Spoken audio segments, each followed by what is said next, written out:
Oke, sekarang kita bahas mengenai pengelasan aluminium. Jadi aluminium itu memang banyak digunakan di industri manufaktur karena aluminium itu punya beberapa sifat keunggulan. Yang pertama ringan, jelas dibandingkan dengan baja. Kemudian yang kedua itu tahan korosi, jelas. Kemudian yang ketiga itu mudah dibentuk. Tetapi ternyata aluminium itu di pengelasan dia mempunyai banyak kekurangan.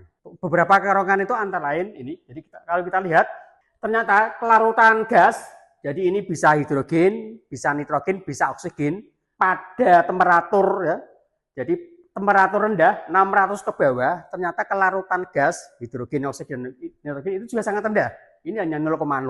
Tetapi kalau kita lihat di mulai suhu 660, kelarutan gas tadi itu ternyata juga naik. Apalagi kalau kita lakukan pengelasan yang suhunya itu sangat tinggi, maka ini larut semua.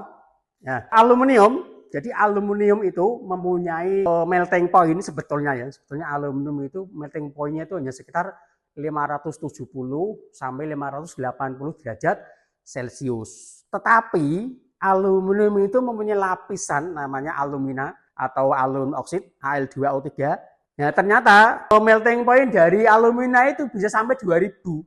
Jadi ngelas aluminium itu yang sebetulnya hanya 570 itu, tetapi karena ditutup oleh aluminium oksid, sehingga membutuhkan suhu yang lebih dari 2000. Nah, kita bayangkan aja, dengan suhu 800, kelarutannya sudah sangat tinggi.